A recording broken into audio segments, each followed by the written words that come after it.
Hola, ¿qué tal? Soy Teresa Fulgueral y hoy nuevamente les traigo un taller, esta vez taller de nombres, al cual le puse ¿Y tú cómo te llamas?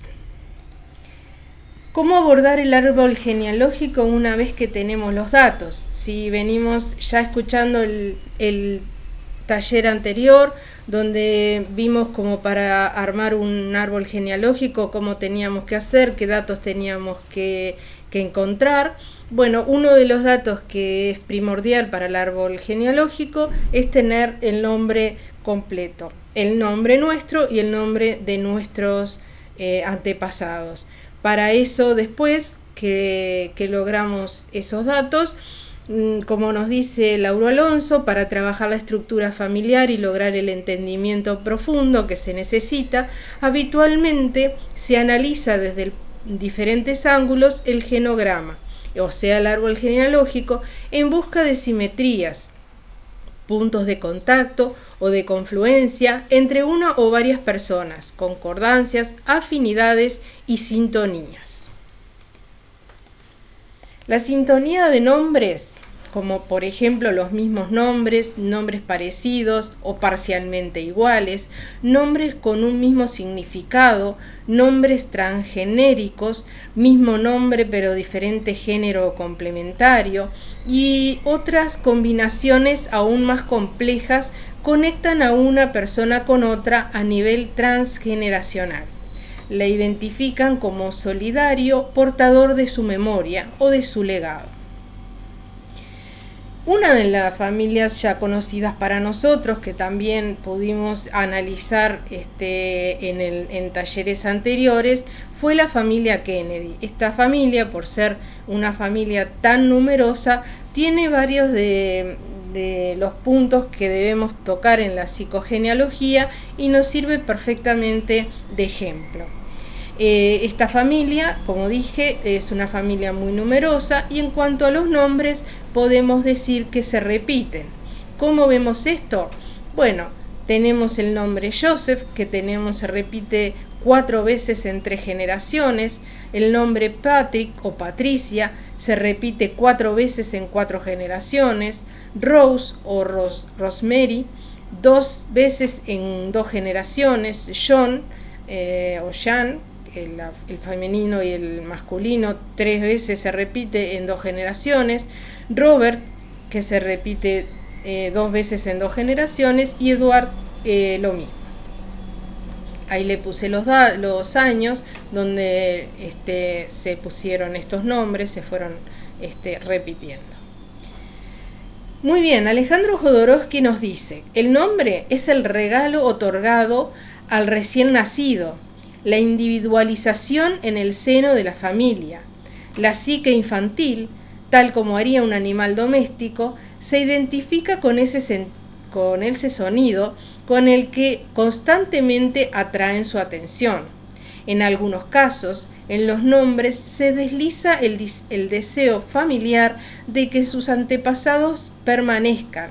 El inconsciente hace que se repita el nombre entero. En muchas familias, el primogénito recibe el mismo nombre que su padre, que su abuelo, que su bisabuelo, y si es mujer, puede recibir el nombre masculinizado. Por ejemplo, si se repite en esa familia Francisco y nace una nena, se llamará Francisca, o Marcelo se llamará Marcela, si es Bernardo se llamará Bernarda.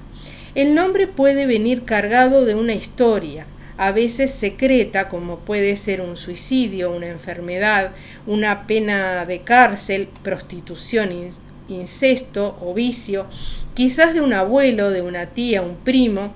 Generalmente estas cosas son secretos de familia.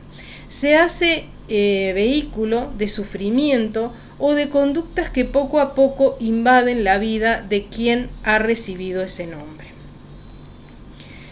Bueno, los nombres se pueden clasificar en los que aligeran y los nombres que pesan. ¿Cuáles son los nombres que aligeran? Son como talismanes benéficos. Los nombres que pesan son detestados. Aquellas personas que reciben nombres con conceptos sagrados como santa, pura, encarnación, inmaculada, etc., pueden sentirlos como órdenes padeciendo conflictos sexuales. Este tipo de nombres ahora en nuestras épocas casi que no se ven, pero en los años 1880, 1910 eran muy comunes, muy comunes. Seguimos. Aquellos bautizados como ángeles, Angélica, Rafael, Gabriel, Celeste, etc., pueden sentirse no encarnados, seres como seres espirituales. Los Pascual, los Jesús, Emanuel, Cristian o Cristóbal, es muy posible que padezcan a los 33 años, que tengan angustias de muerte, accidentes, ruinas económicas o enfermedades. Siempre es posible, no quiere decir que sea, es posible. A veces los nombres dados son productos del deseo inconsciente de solucionar situaciones dolorosas. Por ejemplo, si un hombre cuando era niño fue separado de su madre, cuando él sea padre, llamará a su hijo, quizás, Juan María. ¿Y esto para qué? Realizando ese doble nombre para su deseo de unirse a ella, a su mamá. Si después de una niña nace un niño, al que se le bautiza con el nombre de ella masculinizado, por ejemplo, Antonio, seguido de Antonia seguida de Antonio, o Francisca seguida de Francisco, etc., puede denunciar que el nacimiento de la nena fue una decepción y la joven, considerándose el esquema de un futuro hombre, puede vivir sumida en un doloroso desprecio de ella misma, sintiéndose incompleta. Esto es cuando las familias, generalmente puede ser, esperan un niño y aparece una niña, o esperan una niña y aparece un niño, ¿no? Entonces ponen el nombre que quisieran, pero del sexo contrario, para cumplir en parte con ese deseo que se tenía. Un nombre tomado de estrellas de cine, de la televisión o de escritores famosos impone una meta que exige a la celebridad, lo que puede ser angustioso si no se tiene ese talento artístico. Pasa mucho cuando hay una novela, nos está pasando en estos tiempos, que cuando hay una novela y su protagonista ha sufrido o ha vivido una situación muy especial, el rating de esa novela ha sido muy alto, se le pone el nombre de esa actriz o de ese personaje en realidad. Eso es lo que tenemos acá, que impone una exigencia a la celebridad, porque la persona que pone ese nombre no lo pone por la actriz, sino por el personaje que esa actriz está haciendo en ese papel. Muy bien, si los padres transforman el nombre de sus hijos en diminutivos, por ejemplo, ponerle Rosita, Josecito, Juancito, Anita, pueden fijarlo siempre en la infancia. Son nombres que en vez de ponerle José o Juan o Ana, le ponen ya directamente ese nombre, Juancito o Josecito, Anita, Teresita. Entonces pueden que esas personas, siendo adultas y teniendo esos nombres diminutivos, pueden llegar a sentirse siempre como en la infancia. No se olviden de que esto va a ser un mantra, el sonido que nos está regalando la familia, el clan, y lo vamos a sentir toda nuestra vida. Entonces el adulto que también tenga que sentir el Josecito, el Juancito siendo adulto, puede llegar a pasarle esto.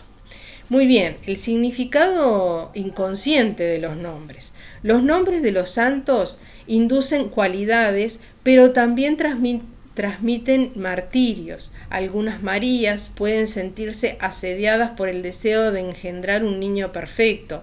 Algunos José pueden tener la dificultad para satisfacer a una mujer. A Santa Valeria, por ejemplo, le cortaron la cabeza y entonces las mujeres que reciben este nombre pueden tender, no es que tiendan, pero pueden llegar a tender a la locura, a dolores de cabeza, a migrañas, a tener problemas con su cabeza. Los nombres en el inconsciente funcionan como mantras, ya lo dijimos, para la persona que desde que nace hasta que muere repite y escucha ese nombre. Este funciona como un mantra, pero un sonido repetido puede ser, como dijimos, benéfico o dañino. Como vimos, la elección del nombre es muy importante para nosotros. Nosotros podemos no saber conscientemente cuál es el significado de nuestro nombre, pero nuestro inconsciente sí lo sabe y se siente afectado por ello, pues se trata del sonido con el cual nos identificamos. En conclusión, podemos decir que el nombre que nos han asignado no solo nos identifica, sino que al mismo tiempo puede limitarnos. Y por eso, este es uno de los puntos que se analizan en el estudio psicogenealógico.